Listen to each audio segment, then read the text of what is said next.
Baba adı odlar yurdu, keşikçisi böyük ordu, oğlu kızı İgid Qoçan, bizimdir bizim olacak, Azərbaycandır Qarabağ. Dalgalandı Qarabağda, bugün zəfər bayrağımız, heç vaxt yerdə qalmayacaq, axıtılan qanlarımız, düşmənlərdən təmizləndi, dədə-baba torpağımız, canlarını fəda edən, igidlərin ruhu şaddır, xəbər olsun mübarizə, Qarabağ artıq azaddır, məhv elədi düşmənləri, dastan yazdı şanlı ordu, Xocalda öldürülən hər can üçün hesab sordu. Baxın görün 30 ildə neçə oğul şəhid oldu, cənnətdədir onlar bugün, şəhidlik ən uca addır, deyim Polad Həşimova, Qarabağ artıq azaddır. Qarabağı işğaldan azad etdi igidlər, heç zaman unutmarıq, tarix yazdı şərqdə, 40 gündə düşmənə qəhrəmanlar dağ çəkdi, 30 il ayrı qaldı, həsrət bitdi Qarabağ.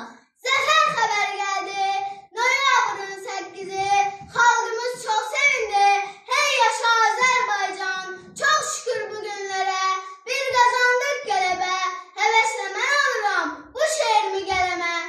Bizə zəfər yaşatdı, igid oğullarımız, hər birini anırıq, minnətdarıq hamımız. Yaşa vətən çox yaşa, yaraşır zəfər sənə, alqış min kərə alqış, zəfəri bəxş edənə.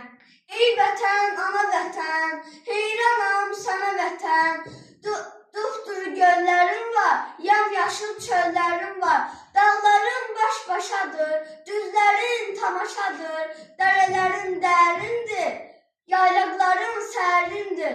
Vətən müharibəsində biz qələbə qazandıq, bugün zəfər günüdür, qəhrəmanları andıq.